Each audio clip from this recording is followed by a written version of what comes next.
Imagine a stadium filled with the roaring cheers, the sound of history in the making.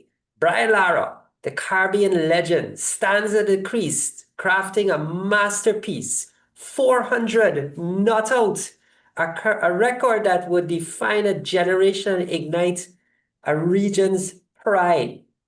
Now, picture the same ground decades later, not with the cheers, but silence. The West Indies cricket team, once the pride of the Caribbean, crumbles to 27 all out at in a test innings, their lowest score ever in a chase. The same team that dominated the cricketing world with a flair and power now faces one of the most humiliating collapses in Test cricket history.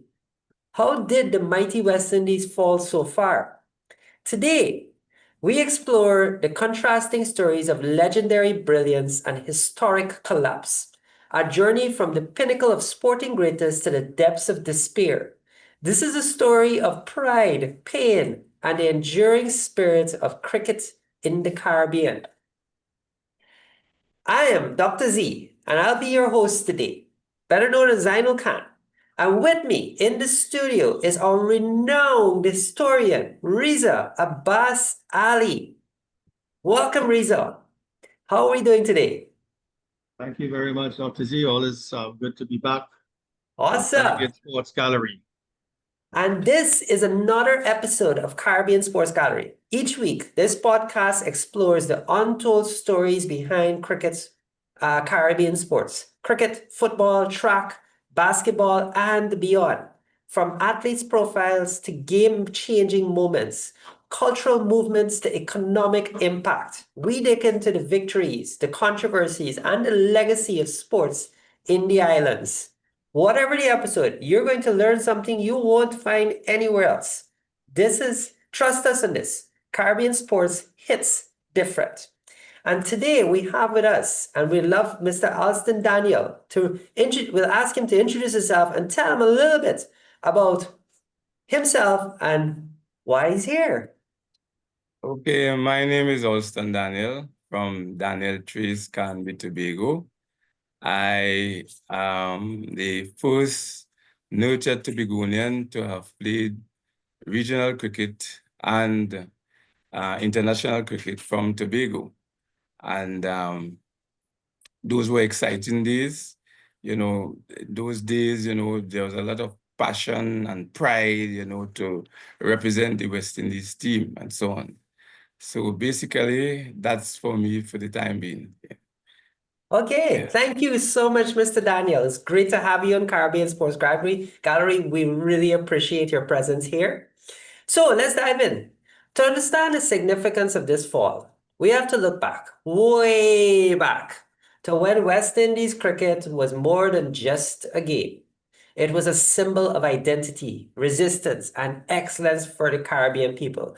And we just heard Mr. Daniel speak about the pride of playing for the West Indies back in his day. From the 1970s through to the 1990s, the West Indies ruled the cricketing world. The four-pronged pace attack with names like Andy Roberts, Michael Holding, Joel Garner, and Malcolm Marshall. Do those names make you send shivers down your spine? Because it does for me. These were feared globally. The batters, flamboyant and fearless, included like the likes of Vivian Richards, Gordon Greenidge, whose swagger was as potent as their runs. But perhaps no name shines brighter than Brian Charles Lara. Born in Trinidad and Tobago, Lara emerged as the embodiment of Caribbean cricket's beauty and brilliance. And in 2004, at the Antigua Recreation Ground, Lara etched his name in the record books with a breathtaking 400 not outs against England. It remains the highest individual score in Test cricket. So I'm going to toss some questions out here for our wonderful historian Riza and Mr. Alston Daniel. Here's the first question. Brian Lara's 400 not out was pure magic, right? But how much of that brilliance was a result of individual genius versus the strength of the team around him? And can one man carry a legacy alone? I'll leave the floor to you. Yes, Dr. Z, thanks again. Alston, of course, he was very modest in his introduction as a Tobago cricketer, the first to represent TNT. Well, we'll get back to that later, but back to Brian. The first man to score 400 in a test match. In a first-class match, I think there was one other man to score 400 plus, and that was Hanif Mohammed back in the 1950s, the Pakistani. But Lara's 400, of course, escalated to the Olympian heights of Test cricket. And that was made against England, of course, in 2004, breaking Hayden's record of 380, which was in 2003 against Zimbabwe.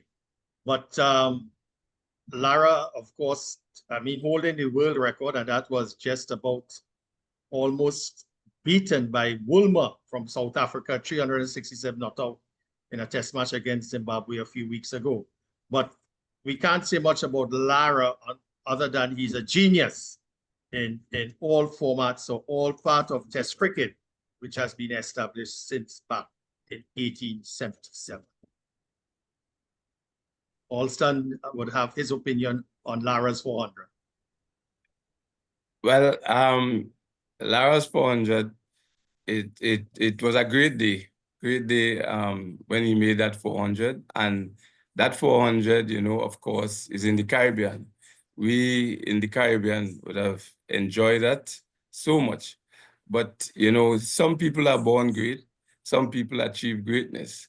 And I believe that Lara was born great. And, I don't think the West Indies would have made use of Lara's talent enough to assist with what is happening right now with West Indies cricket. Yeah. Awesome, awesome, awesome. Thank you so much, gentlemen. So that innings was more than numbers. It's a cultural milestone, a moment when the Caribbean's creative spirit, resilience, and passion were on full display. Lara's strokes weren't just cricket shorts. They were expressions of hope and pride for millions. And we heard Alston Daniel talk about that pride again. For fans across the islands, the 400 wasn't just a record. It was an affirmation that West Indies cricket could still command respect on the world stage. It rekindled dreams for a team that had faced challenges but refused to be forgotten. Yet, 2 decades later, the West Indies found themselves in an unfamiliar place, fighting to rebuild after one of the most catastrophic innings. The contrast is stark and the questions are many. What changed? How did the team that produced cricketing legends fall to 27 all out? And what does this tell us about the state of cricket and identity in the Caribbean today? So let me dive into some questions for our wonderful guests again. The West Indies collapse of 27 all out in 2025 shocked the cricket world. Was this just a bad day or a symptom of a much deeper crisis in the Caribbean cricket? My great friend Alston, start the innings on that 27 minutes. I think that it is deeper than just a bad day.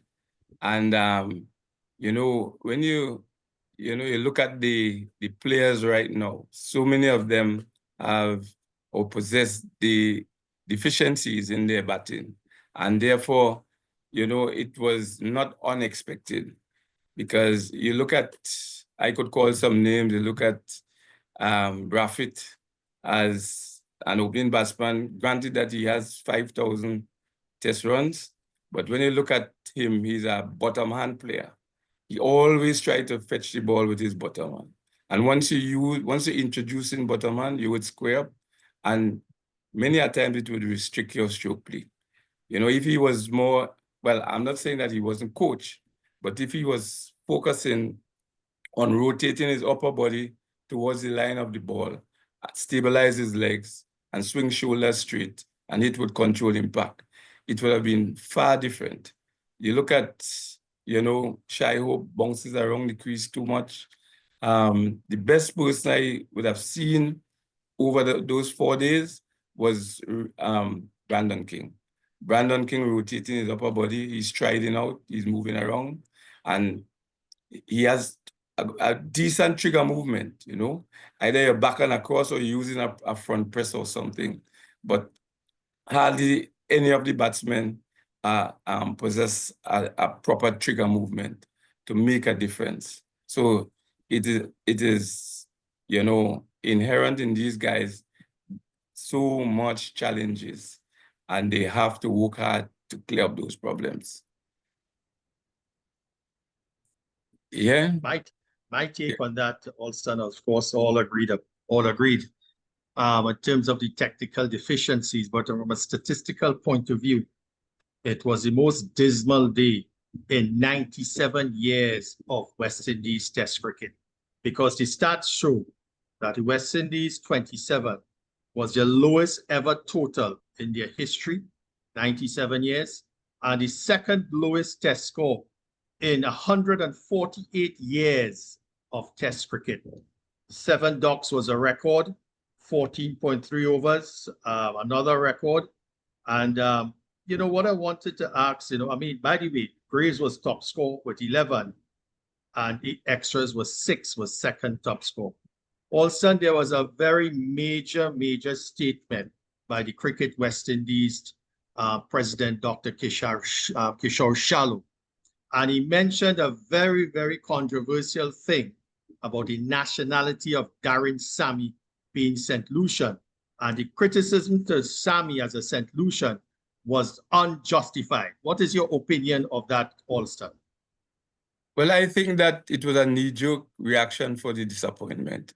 If he review what he would have said, you know, he will take a different step, because, you know, in any professional sport, whether it's football, rugby, whatever, professional sport, whenever the team lose badly, all eyes are on the coach. Yes, everybody would be thinking about the coach, focusing on the coach, the captain, and of course, beyond that, the policies and so on. Yes, so it was not unjustified to put the blame on Sammy, because when you look at the team selection, the first two games, your bowlers, your fast bowlers got 40 wickets in games, right? Yes. And you have the third game, you know your problem is batting. And therefore, if your challenge is batting, why would you remove Anderson Phillips and bring in Warrican? Yes. It was better you introduce another batsman to, you know, lend what we will proverbial tail, right? But it's the lower order, right? Yeah. So that is exactly what should have been done. And who made that call? It has to be the coach and the selector. And I personally believe that Sammy is loaded. He has to do. And I think it was a grave mistake for them to remove Curly, because you went to Australia, you did so well in Australia, you draw the series, yes, and then from there you went to Pakistan, you draw the series again, and then when you come back home now, we just hear that the coach Sammy is doing all three. And I'm not banging Sammy or anything like that, but I don't believe he should be in charge of the test team. Yes, Test team requires constitution. Batting requires constitution. And you need people or personnel who could help, who would have gone through, like a Chandra Paul, a Desmond Haynes, whoever, you know, they would have had all sorts of experience. And let me back up a bit. The guys who went to Australia, yes, Athenies and Hodge and those guys, yes, they would have learned something from playing against Stark and those guys. Excellent. And therefore, you remove them from there. We could not have seen what they would have gained from the Australia trip. Yes? And You remove them and they bring in new people. I don't have a problem with bringing new persons, but we should not have gotten rid of Atenis and Hodge at the same time. They would have Yes. learned something and they would have made a tremendous difference, you know, to our fortunes in that series. The bowlers did well, and you know, we hoping that they continue to do well and stay fit and so on. Well, on that note, you talk about the great players who you had played against back in the 80s. I mean, Marshall and all of these guys and Richards. What was your experience as a bowler, a left-arm Chinaman bowler, which is really very, I mean, scarce in the mix-up of West Indies cricket? What did you learn from these guys? I mean, batting and bowling against these guys. Well, I did not bowl to Viv. I bowled to Lawrence Rowe. Yeah. And Collis King. Yes. Yeah, Viv and Collis King. I got Collis King out. And of course, you know, when I represented the West Indies, I played against and bowl against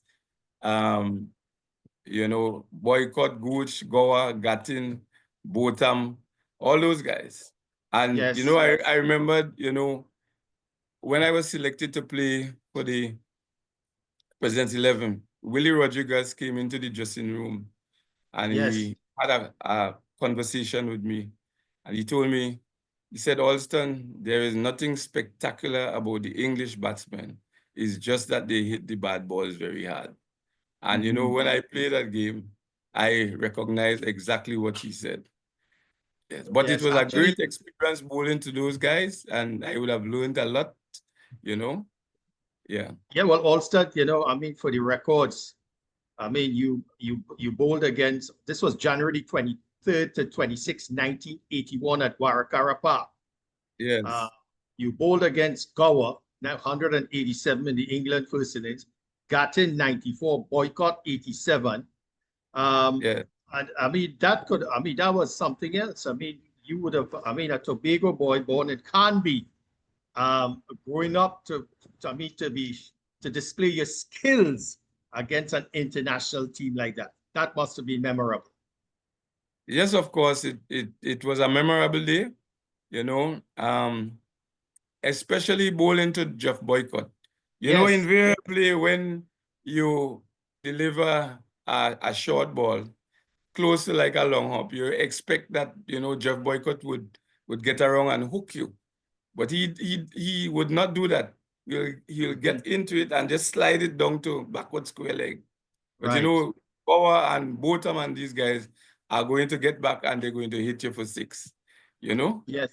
Well, so before we just a continue, few days gentlemen, I'm gonna interrupt you guys just a little bit because we need to take a quick break and then we'll come back to this awesome and very riveting conversation. So I want to say, stay with us for another deep dive when we dive into more questions about the West Indies cricket from Brian Lara's record-breaking brilliance to the shocking collapse of 2025. Let's take a quick break and we'll be back with more questions. All right, so I want to take a little spin. I'm going to toss a little curveball into the mix here, and I want to ask another question of both of you gentlemen. Right? I want to say because we're comparing the recent upset with the past of cricket. So how much blame should be placed on the rise of T20 franchise cricket, IPL, CPL, for draining focus and talent away from Test cricket in the West Indies? Do you guys consider that? Do you want to do a comparison of those two? Also, Yes, take the baton and run with it. Yes, I would I believe so. You know, the franchise cricket, especially the West Indies, because we only have about 5 million people within the Caribbean, right? Yeah, but India and Pakistan and all those countries, they have a billion people to choose from. So, you know, you would have players who would love Test cricket, players who would want to play franchise. And it's not just about, but I remember Virat Kohli some years ago, or maybe a year or two ago, he said it is a privilege to be chosen to play for India from 1 billion people. And that stood with me. And that's the difference between how Kohli thinks about playing for his country as against some of our leading players in the Caribbean. And that is how I would analyze the whole thing. Because most of the times, we develop 1 or 2 players and, expect them now to perform for the West Indies. And all of a sudden you will just see them saying, Yes. they want to hang up and just play franchise cricket, Reason I It's a want to big, hear you. The reason I want to hear Yeah, your opinion on this. again, I'm this proliferation of T20 cricket, which is, of course, players from the West Indies especially are earning very good money. One of them, of course, so 2 of them are in the $1 million ranking in the IPL. And that over time, it has really, the inundation has somewhat, I would think, and I'm not the only one to share this opinion, it's a mindset. I mean, you play in T20 cricket, 20 overs, but to play test cricket, you need, of course, hours and days and time, 3 and 4 day cricket to play that up front. And then fine, get into the T20 cricket mode. I find Alston, and doctors here, I've seen a lot of T20 shots in test cricket, and I don't want to call individuals. Test cricket, according to Clive Lloyd, Alston, as he told me back in 2030, test cricket isn't an examination. T20 cricket is an exhibition. I'm not against T20 cricket. I do watch it a bit and all of that. But what has made history and what has made our countries in the Caribbean so well respected is because of our success, especially in the 70s and 80s of our team. The all-conquering team under Viv Richards, and before that, Clive Lloyd, the most winningest captain in the history of Test cricket. 74 Test matches as captain, 36 wins, only 12 losses. The rest were drawn. So there was a template of success, Alston, my great friend, that was what you call, concretized in that era that made West Indies cricket, Test cricket, so successful. So, I love the passion here. I'm hearing it coming out onto the screen. Oh my goodness, this is so good. So I want to ask you another question. So is it fair to compare today's West Indies team to the legends of the past? Or are we holding them to impossible standards in a vastly different cricketing world? Alston, my great friend, go ahead. I take your respect. I believe that it is difficult to compare these guys with Vivan and Sobers and those of the past, because these guys, in my opinion, they're not studying the history of West Indies cricket enough, and that is what I pick up. You must, as a coach, you always teach your players, of the guys who went before you. And I'm not sure how much that these guys are paying attention to what took place before them. Yes. Yes.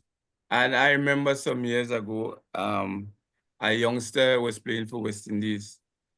And they asked him, they told him that he looks like Roy Fredericks. I'm not going to call him. Wow. And when they asked him that, and he asked, who is Roy Fredericks? And he couldn't tell you who was Roy Fredericks. And so it's how much reading the guy's doing. Yes.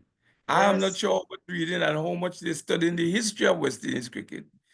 I could tell you about Cammy Smith, Collie Smith, Weeks and Worrell and these guys. I used to, read about them. And I don't believe that is happening, because if 2 or 3 generations before him, he didn't know who is Roy Fredericks, something wrong. And you are opening batsman and they told you that you're looking like Roy Fredericks. And I think something is wrong with how the fellas, look at the players in the past, as the example. I think I think that that they need to dig deep into studying West Indies cricket and trying to get back the passion and the pride that we once used to have. Excellent. If I may add, Alston and Dr. Z, I was almost moved to tears, Alston. Moved to tears on the night of June the 22nd in Southeast Barbados, Sam Lord's Castle. I was there for the 50th commemoration of the West Indies' first ever World Cup victory on June 21st, 1975. And what I saw there really, was pain for me, pain in my heart. Because here are guys in their 70s and 80s, 50 years later. The audience was really, 25, 30 and over. But to witness that adulation, Alston Daniel. Now, 7 of them were there. Out of the 14, 2 have died. And that is Fredericks and Boyce. So it was Kali Charan, Derek Murray, Clive Lloyd, Viv Richards, Andy Roberts, Collis King. Landscapes.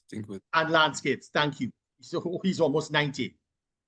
And to witness that, as I mentioned, adulation for persons or individuals who played that World Cup 50 years early was overwhelming. How is it that after 50 years, these guys command so much respect and adulation? How is that? And if you see after dinner, the swarm of people that surrounded them for autographs and photos. And there were foreign journalists, there were regional journalists. It was a night that I cannot forget. Oh, yes. I remember I watched it, on live. I watch it live. Mm-hmm. You watch But it live. I don't think that, as I said before, that these guys is try to, if they just pick the brains of, the former players. But I was hearing some time ago that when these guys go around, the younger guys now, they say that was all the time. They just brush them off and say that was all the time. Yes. But when you sit and I could tell you about Derek Murray. Yes. Yeah, I made my debut. I made my debut on Derek Murray. And at the end of the day's play, Derek Murray will have this team and we sit around him and he will speak for an hour and a half. And talk to the players and everybody eyes open and train on him and listening to every word that he's saying. Excellent. And I remember that well. Yes. I remember he was telling us about a situation, I think it's 1963. Wow. When they went to England and they were playing a county game. And in a county game, there was a bowler who was bowling a lot of outswing and so on. And they bowled out the West Indies team for very little. Yes. And he said, Frank Worrell told them that in the second innings, you bat out of your crease. And when the ball swing and leave the bat, you don't go through the shot. Leave it, let it go, and just put your bat back in the crease. And he said, the second inning, they blazed that bowler.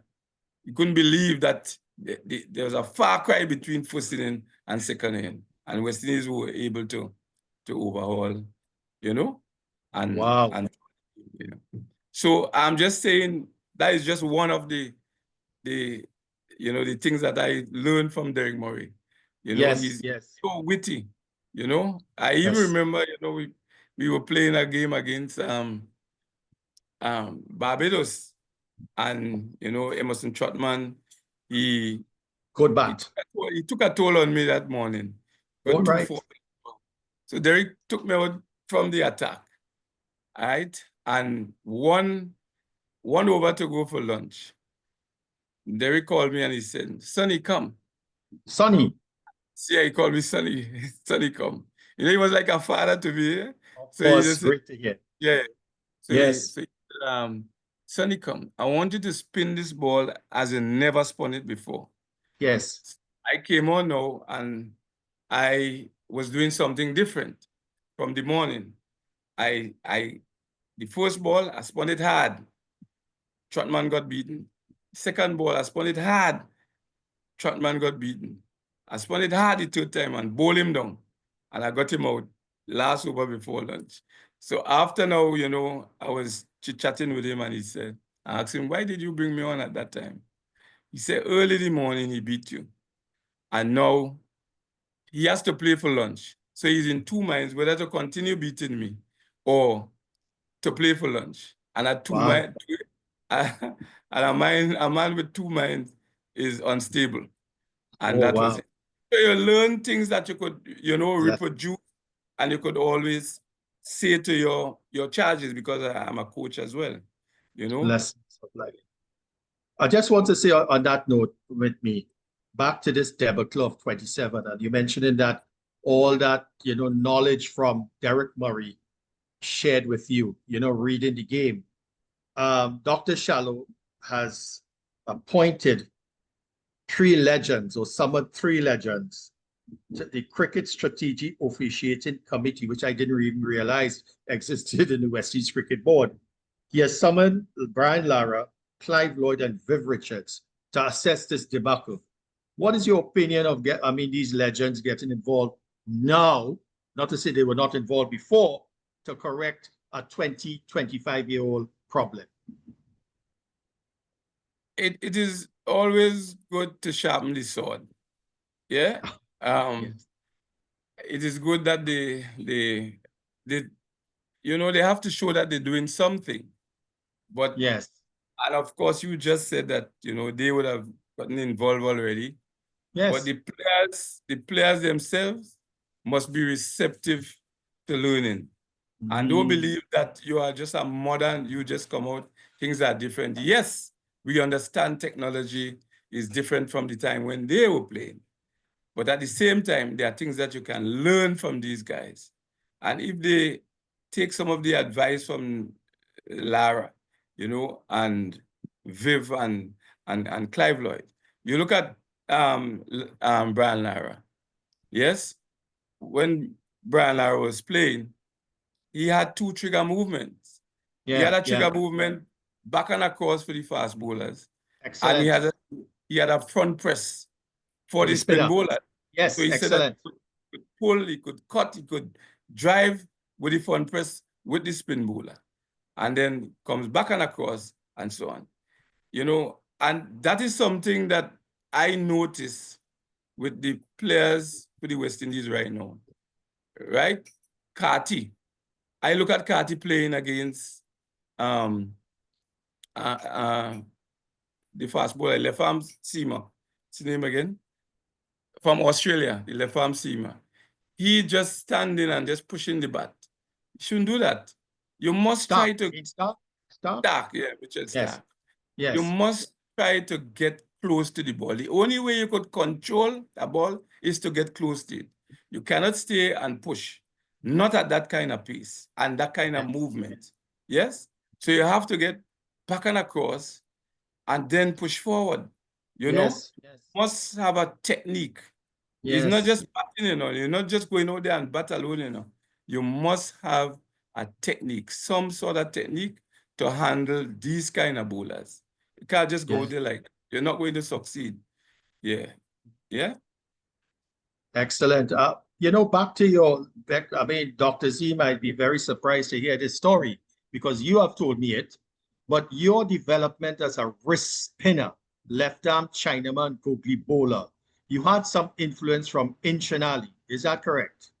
Oh, yes. In 1976, Inchinali came to Tobago to coach the youth camp team. Yeah. And as a little 16-year-old, I know that my bowling is the same bowl as Inchinali. Yes. And I asked my father for 50 cents. Those days, it was 25 cents to go up and down. So I asked my father for 50 to go to Shaw Park to see Inchinali bowl, because I could not have bowled the googly. I could have only bowled the Chinaman, which spins from off the leg. The googly spins from leg to off for the left hand. Yes. And so I went on the balcony and I was looking at the session, and Rodel Clark came and he said, well, my nickname is Pet. So he said, Pet, what you doing here? So I said, I just taking in the session. And he said, Inchan, look, I have a man just like you here. See what you could do for him for me. And he called me, I went out there and I started bowling, and he recognized that I could not have bowled googly, which means from leg to off, as I said before. So I bowled in the Chinaman. He said, so he come to me and he said, so I mean, you can bowl the other one? Or? I said, no, I could only bowl it like left arm orthodox, like Jumadin. He said, no, I want you to bowl for me. And he said, at the point of delivery, at the release, allow the back of the palm to face the batsman and release the ball with the fingers below the ball and brush your ears with your elbow. And I did that. Gosh. Yes. And it was divine when I did that. Yeah. God. After that, I went to Trinidad in 1978. And I broke a record just because I could have bowled googly. I was unplayable at the time. I got 41 wickets in a record. Wow. Yeah. And Tobago won the national interzone competition. And, you know, sometimes when these things happen, so many people could learn from it, because I went to a West Indies Cricket Board. It was, at that time, was a senior course in St. Lucia. Yes. And a gentleman, you know, was one of the coaches was there. And he told me that he cannot bowl googly over the breakfast table. So I explained the same principle that Inchanali passed on to me. And he went down to the ground before me after the breakfast. His car went down before me. And when my car reached on the ground after, he left the ground. He ran and he come and he hugged me up. He said, for years I'm trying to bowl a googly and I can't bowl it. Oh my gosh. Yeah, and he was able to bowl the googly without I even, you know, trying to demonstrate it to him now. Yeah, it's just from the information over the breakfast table. Yes. And he just went down to the ground and was bowling to another guy. And he was able Well, also, before I pass you over to Dr. Z, I want to go in one of your great moments. Now, you have played a lot of interzone cricket back in the 80s, a lot of interzone, northeast, southeast, northwest, southwest, north, all these kind of things. I note here that December 13th to the 14th, 1980, at Dinsley in Tacarigua, yes, bowling and for Tobago against Northeast, and I'm still rubbing my eyes, Alston Daniel. 11 overs, 3 maidens, 15 runs, 5 wickets. 15. Oh, I can't remember vividly, but I know the records are there. I got quite a lot of wickets against Northeast and North, you know, I played against North. Yes. I mean, you completely bamboozled Northeast. But, you know, in hindsight, your first class career, what I'm seeing here, 21 wickets in 9 matches, economy rate of 3.46. How would you summarize your career as a player, both for Trinidad and Tobago, Presidents 11? How would you summarize it? Were you satisfied? Did you need to do more? How would you summarize your career? It was pretty short. Yes. You know, it was pretty short. To say exactly why, you know, I guess if I went abroad and to play some cricket and so on, it might have been extended. But, you know, staying in Tobago here, you have a job, you hardly want to leave your job, you know, and so it is quite a few things could have caused that, like, Could have caused that. But it was short. It was short, but impactful. So gentlemen, we're coming close to the end of the show. And I want to close off by bringing it back to a wonderful thing that Riza ended off with there, playing in the cultural significance of cricket in club teams and so on. So I want to ask this final question before we close off the show. How does cricket's cultural significance in the Caribbean as a whole today compare to its role during the heyday of West Indies dominance? Has something been lost, and can we find it again? My great friend Alston, the social cultural impact of West Indies cricket in yesteryear compared to today, I think that's part of the question. So, you know, as a youngster growing up, you know, you go on the beach, cricket is being played on the beach. Yes. You go in a village, cricket is in the village. It was like second nature. And, you know, the passion that, you know, people used to show at that time, you're not seeing that anymore. Yes. You know, it's more children with gadgets. You know, long ago, the parents used to have to beat you to come inside. Yes. Now they have to course you to go outside to play now because gadget, cell phone, and all these sort of things. Excellent. Yeah. So we're not seeing that kind of verve anymore, you know, for cricket. It's well, of course, excellent. Football is traditional and so on, but Yes. other sports, you know, are impacting. But I want to believe that it's not there anymore, and something has to be done at the grassroots level.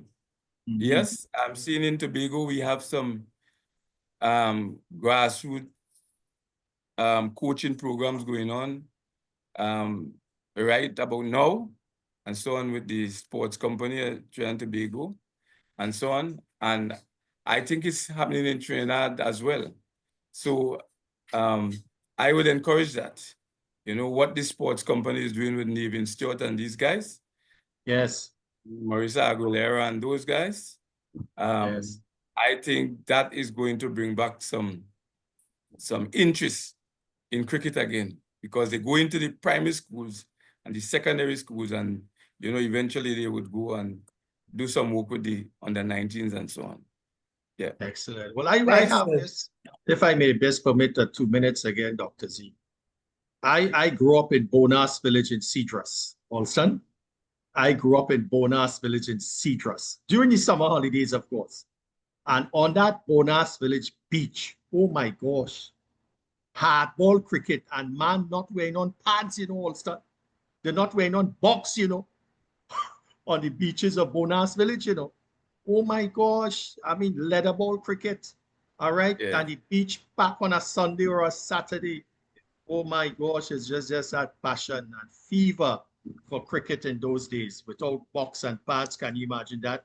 But let's go back to really the defining moment of West Indian cricket history. 1950 second test match at Lord's. The story of those two pals of mine, Ramadan and Valentine. You know, Sonny Ramadan, the first East Indian to play test cricket for the West Indies, totally bamboozled the English batsmen. 18 wickets in that match to record the West Indies' first ever test victory on English soil. The celebration all over England was unimaginable. In fact, on the pitch itself, when Kitchener was strumming his guitar with the West Indian players, it was mass mayhem, celebration all over England and London of the West Indies' first ever victory on English soil. That was a momentous occasion. And do you know that was 75 years ago, because that was June 28th around year 1950. And there was hardly any recognition in the West Indian press or papers about that occasion. We celebrated 50 years, but how did we forget 75 years of the first ever West Indies victory on English soil? Those two pals of mine, Ramadan and Valentine. Yeah, okay. Yeah, that was unfortunate, but I hope that, you know, eventually they would, you know, make amends at some point in time. Yes, well, you know, history teaches us what happened, and we can't go forward without knowing how we Where we come from. our past. No way. Yes. No way. But Well, I don't know, Alston. I mean, I know we're about to the end and Dr. Z will make the final comments, but thank you so much on my behalf, our behalf, for appearing this morning. I mean, Yeah. noted in your busy schedule on a Saturday. Thank you so much, Alston. Yeah, it was a pleasure. Yeah, it was a pleasure having me. Thank you very much. And to By the Dr. way, when I come to Tobago next time, you have, So, what you have for me? A crab? Well, the fish pot is a fait accompli. All right. Yeah. All right. Okay. well, gentlemen, it's been lovely. So let's close off this show with that's a wrap for today's deep dive into the rise and fall of West Indies cricket, a story of glory, heartbreak, and the enduring spirit of the Caribbean game. We hope this journey has shed light on how the past and the present intertwine and why cricket means so much more than just runs and wickets to our people. A huge thank you to all of our fans, players, and storytellers who keep this beautiful game alive and thriving, even in every corner of the Caribbean. This episode was written and produced by Dr. Z, your host here of the Caribbean Sports Gallery. And today we have, well, our MC today didn't show up, but Mr. Robert Charles couldn't make it.